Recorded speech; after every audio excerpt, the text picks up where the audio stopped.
ಪ್ರತಿ ವರ್ಷದಂತೆ ಇಡೀ ದೇಶದಲ್ಲಿ ಆದಿಕವಿ ಮಹರ್ಷಿ ವಾಲ್ಮೀಕಿ ಜಯಂತಿಯನ್ನ ಆಚರಣೆ ಮಾಡುವಂತ ಒಂದು ಸಂಪ್ರದಾಯ. ಈ ಮಹರ್ಷಿ ವಾಲ್ಮೀಕಿ ಬಗ್ಗೆ ಈಗಾಗಲೇ ಅವರ ಗ್ರಂಥ ಬಗ್ಗೆ ಅದರಲ್ಲಿರುವಂತ ಮಾರ್ಗದರ್ಶನ, ನಮ್ಮ ಬದುಕು ಕಟ್ಟಿಕೊಳ್ಳುವ ಹಲವಾರು ವಿಚಾರಗಳನ್ನ ಆ ಗ್ರಂಥದಲ್ಲಿ ನಾವು ನೋಡುವಂಥದ್ದನ್ನ ನೋಡಿದ್ದೀವಿ. ಈ ನಾಯಕರ ಈಗಾಗಲೇ ನಮ್ಮ CM ಅವರು ಹೇಳಿದಂಗೆ ಒಬ್ಬ ಶೋಷಿತ ಸಮುದಾಯದಲ್ಲಿ ಹುಟ್ಟಿ ಬಹುಶಃ ಈ ದೇಶದಲ್ಲೇ ಉತ್ತಮ ಗ್ರಂಥವನ್ನು ಕಟ್ಟುವಂತ ಆ ನಾಯಕ ಮಹರ್ಷಿ ವಾಲ್ಮೀಕಿ ಅಂತ ನಮ್ಗೆ ಬಹಳ ಹೆಮ್ಮೆ ಕೂಡ ಇದೆ.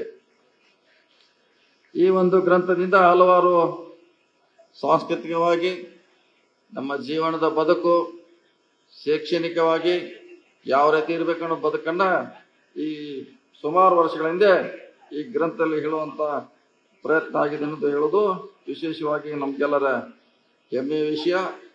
ಈ ವಾಲ್ಮೀಕಿ ಅವರನ್ನ ನಾವು ಅವರ ವಿಚಾರಗಳನ್ನ, ಅವರ ಗ್ರಂಥಗಳನ್ನ ಉಳಿಸಬೇಕು, ಅದು ಬೆಳೆಸಬೇಕು, ಮುಂದಿನ ಪೀಳಿಗೆ ಕೂಡ ಅದು ಆದರ್ಶ ಆಗಬೇಕು, ಅವ್ರಿಗೆಲ್ಲ ಮಾರ್ಗದರ್ಶನ ಆಗ್ಬೇಕಂತ ನಮ್ಮ ಸರ್ಕಾರದ ನಮ್ಮೆಲ್ಲರ ಅಭಿಪ್ರಾಯ ಆಗಿದೆ. ಆ ನಿಟ್ಟಿನಲ್ಲಿ ಈ ಜಯಂತಿ ಆಗಬೇಕು. ಈ ಜಯಂತಿ ಅಂದ್ರೆ ಕೇವಲ ಜಯಂತಿಗೆ ಸೀಮಿತ ಆಗದೆ ವಾಲ್ಮೀಕಿ ಅವರ ಬರೆದಿರುವಂತಹ ಎಲ್ಲ ಅಂಶಗಳನ್ನು ಕೂಡ ಇವತ್ತು ಸಮುದಾಯಕ್ಕೆ ತಿಳಿಸುವಂತ ಪ್ರಯತ್ನ ಈ ವಾಲ್ಮೀಕಿ ಜಯಂತಿ ಮುಖಾಂತರ ಆಗ್ಬೇಕಂತ ನನ್ನ ವಿನಂತಿ.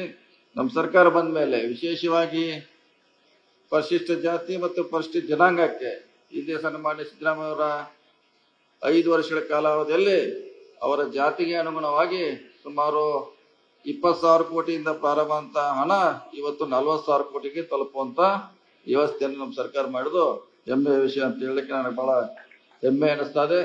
ಅದು ಶೈಕ್ಷಣಿಕವಾಗಿ ಉಪಯೋಗ ಆಗಿದೆ.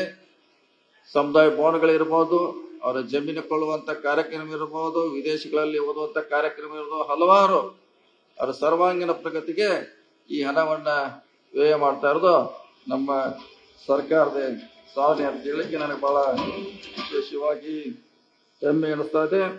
ಈ ಸಂದರ್ಭದಲ್ಲಿ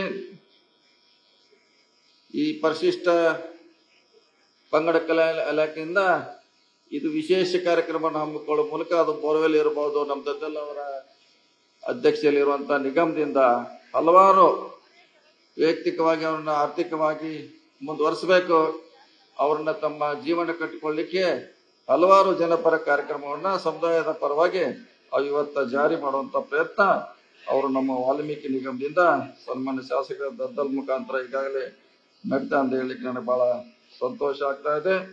ಜೊತೆಗೆ ಈ ಸಾರಿ SCP TSP ಹಣವನ್ನ ಹೊಸ ಯೋಜನೆಗಳನ್ನ ಮಾಡಬೇಕು, ಈ ಸಮುದಾಯವನ್ನು ಇನ್ನೂ ಮುಖ್ಯವಾಹಿನಿಗೆ ತರಬೇಕಂತ ವಿಶೇಷವಾಗಿ ನಮ್ಮ ಇಲಾಖೆಯಿಂದ ಡೆಲ್ಲಿಯಲ್ಲಿ ಸುಮಾರು 40 ಕೋಟಿ ರೂಪಾಯಿ ವೆಚ್ಚದಲ್ಲಿ ಒಂದು ಜಾಗೆಯನ್ನ ಖರೀದಿ ಮಾಡಬೇಕು ಮತ್ತು ಅಲ್ಲಿ ಸುಮಾರು 500ಕ್ಕಿಂತ ಹೆಚ್ಚು ವಿದ್ಯಾರ್ಥಿಗಳು UPS ಓದಲಿಕ್ಕೆ 2 ವರ್ಷ ಇರ್ಬೋದು, 3 ವರ್ಷ ಇರ್ಬೋದು, ಸುಮಾರು 40 ಕೋಟಿ ರೂಪಾಯಿಯನ್ನ ನಾವು ಮೀಸಲಿಟ್ಟಿದ್ದೇವೆ. ಅದರಲ್ಲಿ SCಗೆ ಮತ್ತು STಗೆ ಡೆಲ್ಲಿಯಲ್ಲಿ ಕಟ್ಟುವ ಮೂಲಕ ಬಹುಶಃ ದೇಶದಲ್ಲೇ ಒಂದು ರಾಜ್ಯ ಡೆಲ್ಲಿಯಲ್ಲಿ ಕಟ್ಟಿ UPSC ವಿದ್ಯಾರ್ಥಿಗಳಿಗೆ ಸಹಾಯ ಮಾಡ್ತಾ ಇರೋದು ಅದು ನಮ್ಮ ಇಲಾಖೆಯಿಂದ ಅದನ್ನ ಕಾರ್ಯಗತ ಮಾಡ್ತಾ ಇದ್ದೀವಿ.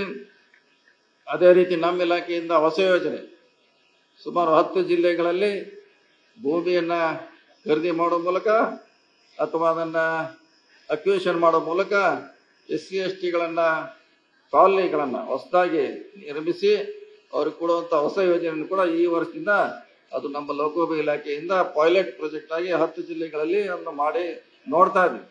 ಅದು ಯಶಸ್ವಿ ಆದ್ರೆ ಬಹುಶಃ ಇಡೀ ರಾಜ್ಯಕ್ಕೆ ಅದನ್ನ ಪ್ರಯೋಗ ಮಾಡುವಂತ ಹೊಸ ಕಾಲನಿ, ಅದು ವಾಲ್ಮೀಕಿ ಕಾಲನಿ ಇರ್ಬೋದು, ಅಂಬೇಡ್ಕರ್ ಕಾಲನಿ ಅಂತ ಹೆಸರಿಡುವ ಮೂಲಕ ಹೊಸ ಒಂದು ಪ್ರಯೋಗವನ್ನು ನಮ್ಮ ಲೋಕೋಪಯೋಗಿ ಇಲಾಖೆಯಿಂದ ಮಾಡೋದು ಒಂದು ಹೊಸ ಕಾರ್ಯಕ್ರಮ ಕೂಡ ನಾವು ಮಾಡ್ತಾ ಇದ್ದೀವಿ. ಮಾನ್ಯ ಮುಖ್ಯಮಂತ್ರಿಗಳು 2 ಎಕರೆಯನ್ನ ನಮಗೆ ಜಮೀನನ್ನ ಮೊನ್ನೆ ಕ್ಯಾಬಿನೆಟ್ ನಲ್ಲಿ ಅಲ್ಲಿ ಮಂಜೂರು ಮಾಡಿದ್ದಾರೆ ಬೆಂಗಳೂರಲ್ಲಿ. ಅದಕ್ಕೆ ವಾಲ್ಮೀಕಿ ಸೌಧ ಅಂತ ಹೆಸರು ಇಟ್ಟು ಮುಂದಿನ ದಿನಗಳಲ್ಲಿ ಅದಕ್ಕೆ ನಾವು ಹಣ ನೀಡ್ತೀವಿ ಅಂತ ಮುಖ್ಯಮಂತ್ರಿಗಳು ಈಗಾಗಲೇ ಭರವಸೆ ನೀಡಿದ್ದಾರೆ.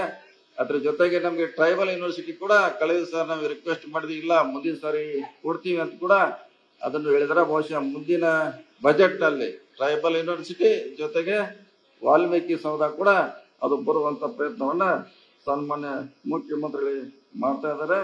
ಇನ್ನು ಹಲವಾರು ಯೋಜನೆಗಳನ್ನ ನಮ್ಮ ಇಲಾಖೆಯಿಂದ ಮತ್ತು ಟ್ರೈಬಲ್ ಇಲಾಖೆಯಿಂದ ಮಾಡುವಂತ ಪ್ರಾಮಾಣಿಕ ಪ್ರಯತ್ನವನ್ನ ನಮ್ಮ ಇಲಾಖೆ ಮಾಡ್ತಾ ಇದೆ. ಜೊತೆಗೆ ಇನ್ನೂ ಹೆಚ್ಚು ಹೊಸ ಹೊಸ ಯೋಜನೆಗಳು ಶೈಕ್ಷಣಿಕವಾಗಿ ಈ ಸಮುದಾಯಕ್ಕೆ ಕೊಡಬೇಕಂತ ಮುಖ್ಯಮಂತ್ರಿಗಳು ಹಲವಾರು ಕನಸುಗಳನ್ನು ಇಟ್ಟಿದ್ದಾರೆ. ಅದು ಮುಂದಿನ ಬಜೆಟ್ ನಲ್ಲಿ ಅದನ್ನ ಘೋಷಣೆ ಮಾಡ್ತಾರೆ ಈಗಾಗಲೇ ಹೇಳಿದ್ದಾರೆ. ಅವ್ರು ತಮ್ಮ ಭಾಷಣದಲ್ಲಿ ಕೂಡ ಅದನ್ನು ಹೇಳುವಂತ ಪ್ರಯತ್ನ ಮಾಡ್ತಾರೆ ಅಂತೇಳಿ ಇವತ್ತು 5 ಜನ ಪ್ರಶಸ್ತಿಯನ್ನು ಸ್ವೀಕಾರ ಮಾಡಿದ್ದಾರೆ. 5 ವಿಭಾಗಗಳಲ್ಲಿ ಅವರು ಸಮಾಜಮುಖಿಯಾಗಿ ಕೆಲಸ ಮಾಡಲಿ, ಸರ್ಕಾರ ಗುರುತಿಸಿ ನಿಮಗೆ ಪ್ರಶಸ್ತಿ ಕೊಟ್ಟಿದೆ.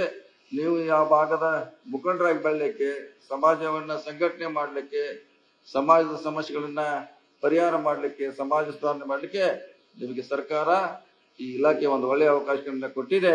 ನೀವು ಸಮಾಜದ ಪರವಾಗಿ ಕೆಲಸ ಮಾಡಿ, ನಿಮಗೆ ಮತ್ತೊಮ್ಮೆ ಸರ್ಕಾರದ ಪರವಾಗಿ ನಿಮಗೆ ಪ್ರಶಸ್ತಿ ಸಿಕ್ಕಿದ್ದಕ್ಕಾಗಿ ಅಭಿನಂದಿಸ್ತೇನೆ. ನೀವು ಕೆಲಸ ಒಳ್ಳೆಯ ರೀತಿಯಲ್ಲಿ ಮಾಡಿ ಸಮಾಜಕ್ಕೆ ಮಾರ್ಗದರ್ಶಕರಾಗಿ ನೀವು ಕೆಲಸ ಮಾಡಿ ಅಂತ ಇವತ್ತು ತಮ್ಮಲ್ಲಿ ವಿನಂತಿಯನ್ನ ಮಾಡಿಕೊಳ್ತಾ, ಸುಮಾರು ಕಾರ್ಯಕ್ರಮಗಳನ್ನ ಇನ್ನಷ್ಟು ಮಾಡಬೇಕಾಗಿದೆ. ಅದನ್ನ ಹಂತ ಹಂತವಾಗಿ ನಾವು ಮಾಡುವಂತ ಪ್ರಯತ್ನ ಮಾಡಿ ಈ ಸಮುದಾಯಕ್ಕೆ, ಅದು SC ಇರ್ಬೋದು, STಗೆ ನಾವು ವಿಶೇಷ ಅನುದಾನಗಳ ಮೂಲಕ ಸಮಾಜವನ್ನ ಎತ್ತಬೇಕು, ಅವರನ್ನ ಮುಖ್ಯವಾಗಿ ತರಬೇಕಂತ ಸನ್ಮಾನ್ಯ ಮುಖ್ಯಮಂತ್ರಿಗಳ ಕನಸು ಏನಿದೆ ಕನಸು ಮುಂದುವರಿತಾ ಇದೆ. ನಿಮ್ಮೆಲ್ಲರ ಸಹಕಾರ ನಮ್ಮ ಮೇಲೆ ಇರಲಿ ಅಂತ ಹೇಳಿ ನನ್ನ ಮಾತು ಮುಗಿಸು. ನಮಸ್ಕಾರ. ನ್ಯೂಸ್ ಫಸ್ಟ್ ನಿರ್ಭೀತಿಯಿಂದ ನಿಮ್ಮ ಪರವಾಗಿ.